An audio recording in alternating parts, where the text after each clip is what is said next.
Ang nag-iisang Di Manwa, Tagalog Recap. Nagalit ang traidor at napagtanto na sinisipsip ng bida ang kanyang dugo sa pamamagitan ng bibig. Kumislap ang mga ugat sa braso ng binata habang patuloy niyang hinihigop ang enerhiya ng kalaban. Makikita ang dugo na inaabsorb at nagiging kapangyarihan sa loob ng katawan ng bida. Dahil dito, ang kanyang nasugatang braso ay nagsimulang ganap na maghilom. Sa loob lamang ng ilang segundo, parang bago na ulit ang kanyang braso at naghanda siyang umatake. Nagulat ang dating kaibigan nang makita kung gaano kabilis gumaling ang braso ng kanyang kalaban. Gamit ang kanyang gumaling na braso, nagpakawala ang bida ng isang malakas na suntok sa mukha ng traidor. Napalipad ang binata sa lakas ng tama at bumagsak sa sahig ng bodega. Umubo siya sa tindi ng sakit at napagtanto na mas malakas ang atake kaysa sa inaasahan. Napansin ng traidor na tatlo ang kanyang nabaling tadyang at hindi siya naprotektahan ng kanyang katawang bakal. Napagtanto niya na kung matatamaan pa siya ng ganoon ulit, maaaring ikamatay niya yon. Ngunit bago pa siya makapag-react, muling nagpakawala ang bida ng isa pang suntok gamit ang buong lakas. Dahil dito, muli siyang bumagsak sa lupa at tuluyang nadaig ng bida. Nakahandusay sa gitna ng mga wasak na bagay, naisip niya na napakabilis ng kanyang kalaban para makasabay siya. Hindi man lang makapag-react ang binata habang papalapit ang bida para sa huling atake. Sa isang iglap, muling nagpakawala ang binata ng isang napakalakas na suntok sa mukha ng kalaban. Muling napalipad ang traidor at tila wala na siyang tsansang manalo sa laban. Habang nakahandusay sa lupa, iniisip niya kung saan nanggagaling ang ganoong kalakas na puwersa ng dati niyang kaibigan. Naisip ng umaatake kung naging ganoon ba kalakas ang binata dahil lamang sa pagsipsip ng kaunting dugo. Upang makakuha ng oras, nagpasya siyang gamitin ang kanyang kapangyarihan upang lumikha ng maraming blade sa sahig ng bodega, ngunit naiwasan ng bida ang lahat ng iyon gamit ang kahangahangang bilis at liksi. Nagulat ang traidor at napaisip kung nahuhulaan ba ng binata kung saan lilitaw ang mga blade. Pagkatapos ay napagtanto niyang nakikita mismo ng bida ang mga blade at naiiwasan ang mga ito gamit ang sarili nitong mga mata.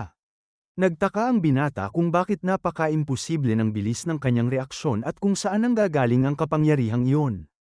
Doon niya napagtanto na hindi lamang simpleng pagre-regenerate ang kakayahan ng kanyang kaibigan, gaya ng kanyang inakala. Naunawaan ng traidor na kumpara nung isa pa itong kalansay, ang lakas at reflex nito ngayon ay nasa ibang antas na. May bakas ng desperasyon sa kanyang mukha, napagtanto niya na kung magpapatuloy ito, tiyak na matatalo siya sa laban. Kaya habang napapaligiran ng mga wasak na bagay, sinabi ng binata na ayaw sana niyang gamitin ang espesyal na kapangyarihang iyon. Pagkatapos, inabsorb niya ang lahat ng partikulong bakal sa paligid, kahit na labis itong nakakasakit sa kanya. Bilang kapalit, marahas na tumugon ang kanyang sword heart at nagbago para sa huling labanan. Sa rurok ng kanyang kapangyarihan, nag-anyong matutulis na spike ang katawan ng traidor at naghanda siyang umatake. Daan-daang matatalim na blade ang sumabog mula sa kanyang katawan sa iba't ibang direksyon. Sumigaw siya sa bida at sinabing gaano man ito mag-regenerate, hinding-hindi ito makakalusot. Hinarap ng bida ang eksena ngunit ni Katiting ay hindi siya natakot sa bagong anyo ng kalaban. May halong paghamak sa kanyang tingin, sinabi niyang, ano naman? At naghanda pa ring umatake. Sumigaw ang binata na walang pakialam kung gaano karaming blade ang mayroon ng traidor. At sumugod siya ng walang takot. Pagkatapos ay nagpakawala siya ng isang malakas na suntok na bumasag sa depensang mga spike ng dati niyang kaibigan. Dahil dito, napadura ng dugo ang umaatake at lubos na nagulat sa lakas ng tama. Sinabi ng bida na wala lang sa kanya ang ganitong bagay at kaya niya itong tiisin. Kumikislap ang kanyang mutant na puso habang ipinapaliwanag niyang kaya niyang tiisin kahit mapunit ang kanyang laman ng mga blade. Nakatuon ang eksena sa kanyang mata, at ibinunyag niya kung ano ang tunay na masakit para sa kanya. Kasunod nito, sunod-sunod niyang inatake ang kalaban gamit ang malalakas at napakabilis na suntok. Napalipad ang traidor at tumama sa isang salaming pader na nabasag dahil sa lakas ng impact. Makikita ang kanilang refleksyon sa mga piraso ng salamin habang patuloy na pinapahirapan ang umaatake. Sumigaw ang bida na ang tunay na masakit sa kanya ay ang pagtataksil ng isang kaibigan. Sa huling suntok, Tinamaan niya ang mukha ng dati niyang kasama na wala nang kakayahang ipagtanggol ang sarili. Ipinaliwanag ng binata na ito ang pinakamalalang sakit sa lahat, at inihagis ang traidor pababa sa sahig. Bumagsak ang umaatake sa gitna ng bodega, na lumikha ng malakas na shockwave dahil sa lakas ng pagbagsak. Nakatayo, sinabi ng bida na mas masakit ang pagtataksil kaysa sa kahit anong blade nito. Ibinunyag niya na ang isang kaibigang 10 taon na niyang kilala ay sinusubukan siyang ibalik sa laboratorio, at idinagdag na mas masakit iyon sa kanyang puso kaysa sa anumang pisikal na sugat. Habang nakahandusay ang kalaban sa lupa, tinanong niya kung bakit niya ginawa ang lahat ng iyon sa kanya. Sinabi ng binata na hindi pa rin niya nauunawaan at nais niyang malaman kung ano ang ipinangako ng laboratorio kapalit nito. Habang nakakuyom ang kanyang kamao, pinaalala niya sa traidor na napakasama ng lugar na iyon at alam niya iyon. Nakahiga sa sahig, sinabi ng dating kaibigan na wala nang saysay kung anuman ang sasabihin niya ngayon. Kinumpirma niyang sumusunod siya sa laboratorio at totoo ngang ibebenta niya siya sa mga iyon. May lungkot sa kanyang mukha, napagtanto ng bida na hindi na sila maaaring bumalik sa pagiging magkaibigan. Kinagat niya ang kanyang mga ngipin sa pagkadismaya at hindi matanggap ang sagot ng dati niyang kaibigan. Pagkatapos nito, muling nagpakawala ang bida ng isang suntok sa mukha ng traidor, na hindi man lang nagpakita ng reaksyon sa atake. Sumigaw ang binata at tinanong kung ano ang sinasabi nito, habang patuloy niya itong binubugbog. Sumigaw ang bida na huwag magdesisyon mag-isa ang traidor at ipinagpatuloy ang pag-atake. Sinigawan niya ang dati niyang kaibigan na huwag tumakas, at sinabing ganito nagwakas ang lahat. Dahil dito, iginiit ng binata na malaman kung ano ang ipinangako ng laboratorio kapalit ng kanyang pagkakahuli. Patuloy siyang sumisigaw at pinipilit ang kalaban na magsalita, kahit pa isang mababaw na dahilan lang. Habang malapit ang kanyang mukha, nakiusap siya na magsalita ang traidor kung naging tunay silang magkaibigan. Ngunit tumanggi pa rin itong magsalita at tila nagbalik tanaw sa nakaraan. Nang marinig ang salitang kaibigan, naalala ng bida ang mga panahong magkasama sila sa laboratorio. Sa alaala, makikita ang mga batang mutant na masayang naglalaro na parang mga bata. Naglalaro, nag-aaway, at tila may malalim at tapat na samahan. Sama-sama silang nagkakasiyahan sa kabila ng pagdurusa sa lugar na iyon. Naalala ng traidor kung gaano sila kasaya sa ilang sandali ng kapayapaan. Ngunit sa kasalukuyan, sinabi niyang wala siyang sasabihin, at nagulat ang bida. Bigla, may mga armadong sundalo na bumaba mula sa kisame at pinalibutan silang dalawa sa loob ng bodega. Tumingala ang binata, lubos na nagulat dahil hindi niya inaasahan ang pag-ambush na iyon. Napansin niyang marami ang mga ito at lahat ay mabibigat ang armas, handang bumaril. Itinaas niya ang kanyang braso at nagtaka kung sino ang mga ito na bigla na lamang lumitaw. Naging tensyonado ang binata at napagtanto na mas lalo pang naging mapanganib ang sitwasyon. Agad na naghanda ang mga sundalo at itinutok ang kanilang mga armas sa dalawang mutant na nasa lupa. Sa loob lamang ng ilang segundo, tuluyan silang napalibutan ng isang hukbo ng armadong kalalakihan.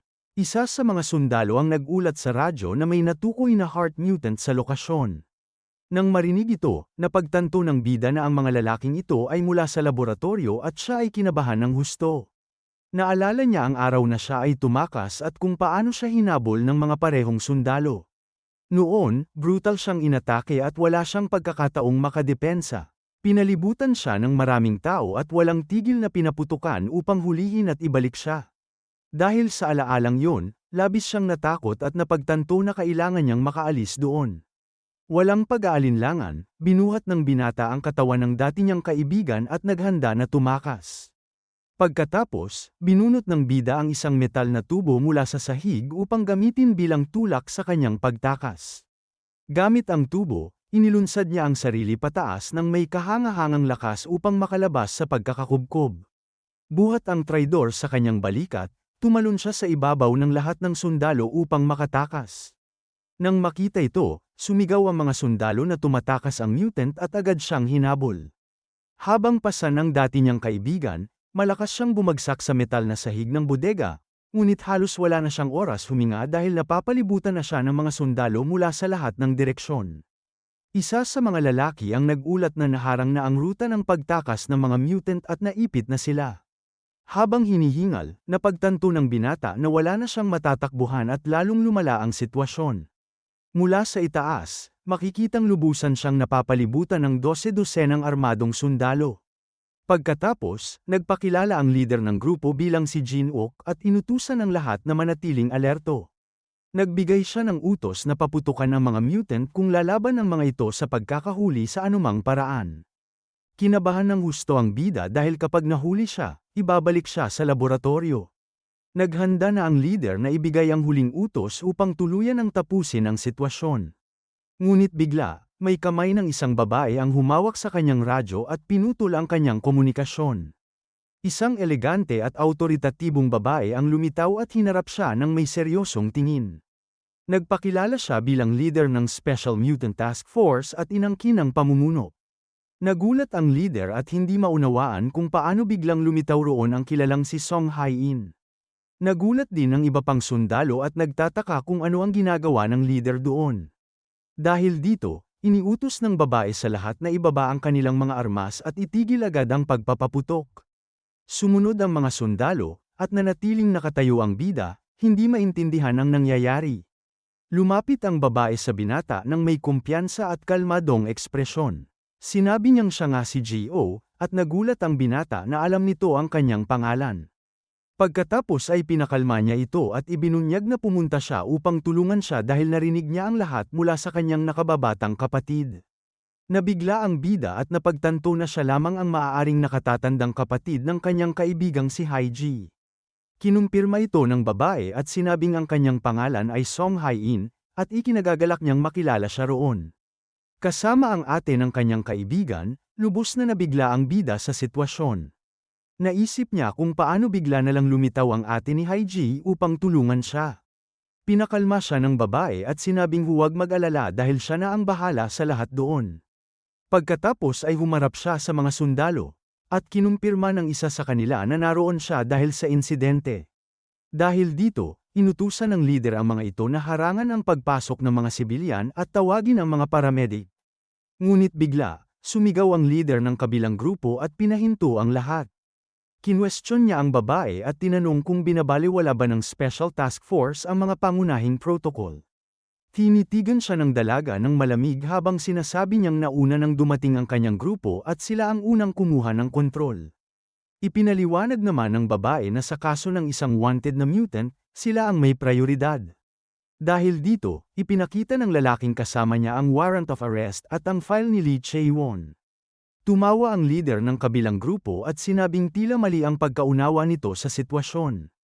Itinuro niya ang bida at sinabing hindi ang traidor ang kanilang target kundi ang binatang nakaitim na t-shirt.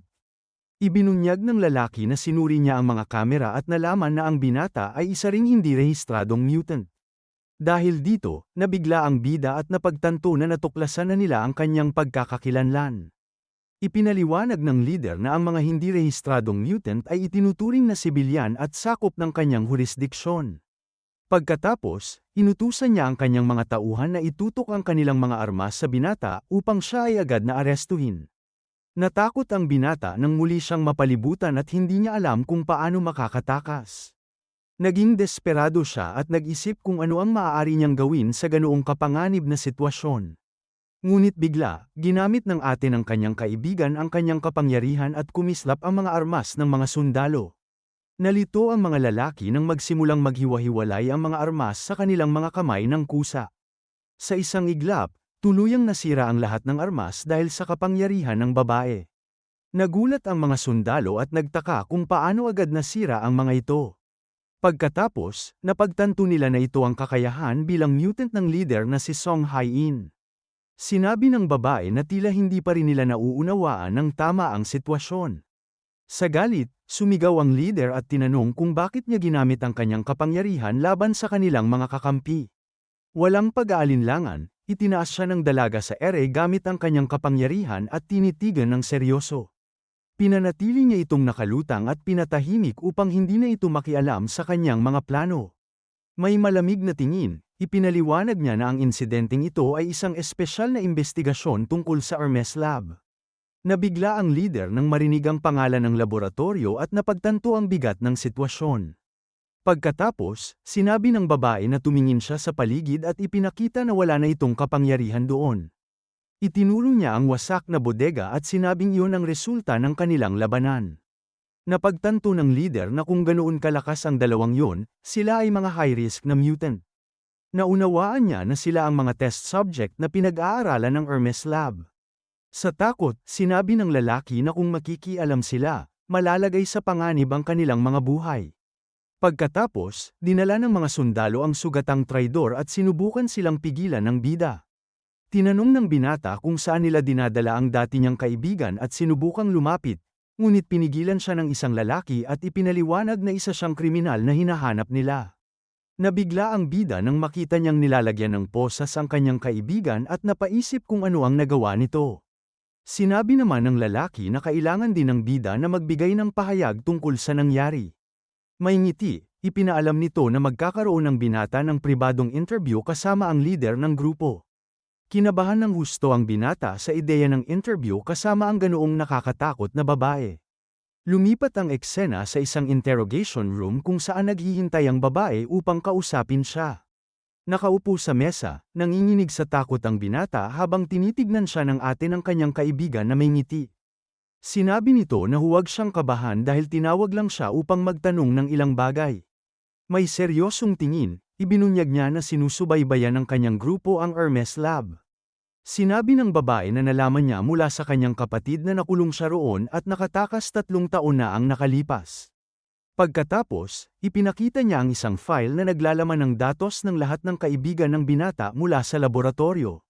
May lungkot sa kanyang mukha. Ibinunyag niya na lahat ng mga kaibigan nito ay nahuli na muli. Nabigla ang bida sa balita at hindi makapaniwala sa kanyang narinig. Ipinaliwanag ng leader na ginagamit sila ng laboratorio upang gumawa ng mga krimen sa pamamagitan ng pagsasamantala sa kanilang kahinaan. Napaisip ang binata kung yun ba ang dahilan kung bakit siya pinagtaksilan ng kanyang kaibigan at kung napilitan ba ito. Nakaupo sa isang selda, nanatiling tahimik ang dating kaibigan at tumangging makipagtulungan. Bigla, may isang lalaking nag-anunsyo na may dumating na taong mahalaga para sa interogasyon. Nalito ang bida at hindi maunawaan kung sino pa ang maaaring sangkot sa lahat ng ito. Pagkatapos, pumasok sa silid ang isang babaeng naka-wheelchair at nagpakilalang kapatid ni Chaewon. Isinara ng lalaking kasama niya ang pinto upang makapag-usap sila ng mas pribado. Lumapit ang leader sa dalaga at sinabing kailangan nilang malaman kung ano ang kanyang nakita upang maintindihan ang kaso. Halatang takot at kinakabahan ang babae sa buong sitwasyon sa loob ng silid. May luha sa kanyang mga mata, sinabi niyang kasalanan niya ang lahat ng ito at hindi ganoon ang kanyang kapatid. Ibinunyag niya na tuluyang nagbago ang kanyang kapatid dahil sa kanya at sa kanyang kalagayan. Sa takot, sinabi ng dalaga na kung magsasalita siya, maaaring tuluyan niyang mawala ang kanyang kapatid. Ngunit binalaan siya ng leader na kung wala siyang sasabihin, ang kanyang kapatid ang sasalo ng lahat ng sisi mag-isa. Habang punong-puno ng luha ang kanyang mukha, pumayag ang dalaga na sabihin ang lahat ng kanyang nalalaman tungkol sa kaso. Sinabi ng dalaga na hindi niya kayang hayaang pasanin ng kanyang kapatid ang lahat ng mag-isa, kaya nagpa siyang magsalita. Ikinwento niya na nagsimula ang lahat 3 taon na ang nakalipas. Nang makauwi ang kanyang kapatid, ipinaliwanag niya na agad itong tumakbo pa uwi upang muling makita ang pamilya matapos makatakas sa laboratorio. Ngunit pagdating nito, nadatnan niyang wasak ang kanilang bahay at ang kanyang kapatid na babae ay nag-iisa at naka-wheelchair. Ibinunyag ng dalaga na pumanaw na ang kanilang mga magulang at siya ay nag-iisa at may sakit. Nabigla ang binata, tinawag ang kanyang kapatid, at hindi makapaniwala sa nangyayari. Sa sobrang lungkot, niyakap niya ito at nangakong poprotektahan na niya ito mula noon. Sinabi ng dalaga na nagtrabaho ang kanyang kapatid araw at gabi upang alagaan siya at bayaran ang mga gastusin, ngunit dahil wala itong mga dokumento, kakaunti lamang ang kanyang kinikita at halos hindi sila makasurvive. Lahat ng pera nito ay napupunta sa mahal niyang gamutan. Isang araw, biglang pumasok sa kanilang bahay ang mga tauhan ng laboratorio at muli siyang dinakip. Madali nila itong napigilan at itinali upang ibalik sa lugar na iyon. Desperadong sumigaw ang kapatid at sinubukang pigilan sila. Ngunit hinawakan siya ng mga sundalo. Sa galit, sumigaw ang binata at inutusang pakawalan ang kanyang kapatid, at nagbantang pababagsakin silang lahat. Ngunit biglang may isang misteryosong lalaki ang lumitaw at sinabing matagal na mula nang huli niya itong makita.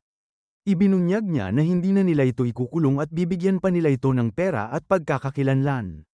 Kapalit nito, kailangan itong tulungan sila sa kanilang maruruming gawain ng walang tanong.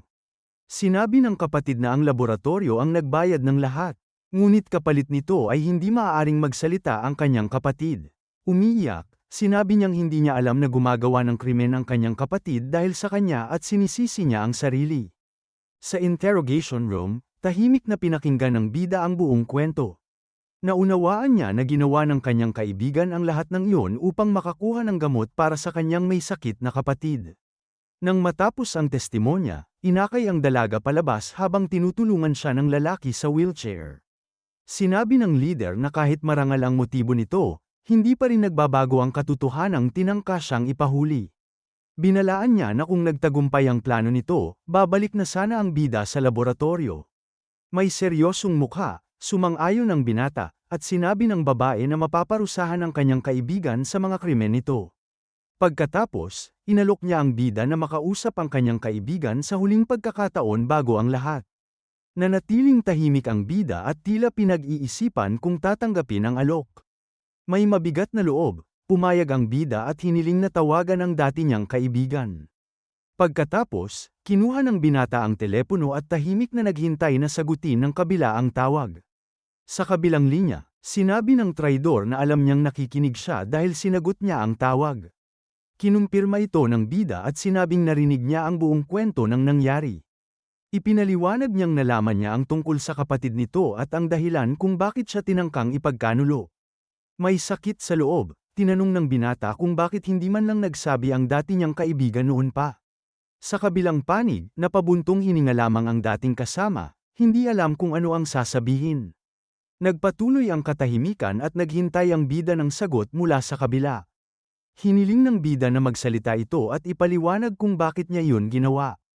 Sa matinding galit, sumigaw ang binata sa telepono at tinawag ang dati niyang kaibigan na traidor.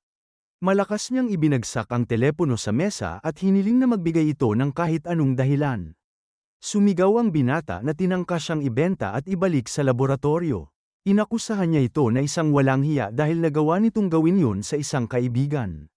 Pagkatapos, sinabihan niya ang kaibigan na pag-isipan ang kanyang ginawa at tanggapin ang kaparusahan ng may dangal. Sa kabilang linya, tahimik lamang na pinakinggan ng dating kaibigan ang lahat na may seryosong mukha. Sa wakas, pumayag ito at sinabing marahil yun ang tamang gawin. Sinubukan ng dating kaibigan na ibaba ang telepono nang hindi na nagsasalita pa. Ngunit sinabi ng bida na aalagaan ng pulis ang kanyang kapatid at wala itong kasalanan. Ipinagpatuloy niya ang pagsasalita at sinabing maaaring masama ang kanyang kaibigan, ngunit walang kinalaman ang kapatid nito. Sinabihan niya ang dati niyang kaibigan na pagsilbihan ang kanyang sentensya at makalabas agad sa kulungan.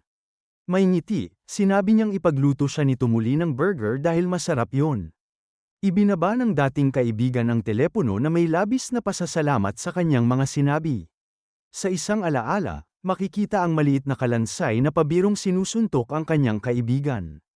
Nagpout ang kanyang kaibigan at tila nainis sa biro nito. Sa kasalukuyan, nagpasalamat ito sa kanyang kaibigan at tila nakatagpo ng kaunting kapayapaan. Ibinaba ng bida ang telepono at tuluyang natapos ang kanilang usapan. Tinanong ng leader ng grupo kung sapat na yun para sa kanya habang tinitignan siya ng seryoso. Ipinaliwanag ng binata na akala niya ay nakatakas din ang iba pa niyang mga kaibigan mula sa laboratorio, ngunit napagtanto niyang hindi pala at nananatili pa rin silang nakakulong doon. May matibay na determinasyon. Sinabi niyang nais niyang iligtas ang kanyang mga kaibigan at humingi ng tulong sa kanya. Ngumiti ang babae at tila naging interesado sa mungkahi ng batang mutant. Sinabi niyang tatanggapin niya ang tulong, ngunit tinanong kung sigurado ba siya sa kanyang gagawin. Iginiit ng bida na hindi na siya ang dating mahinang kalansay at ipinakita ang kanyang malakas at maskuladong braso. May puot sa kanyang mga mata, nanumpa siyang ililigtas ang kanyang mga kaibigan at tuluyang wawasakin ang laboratorio.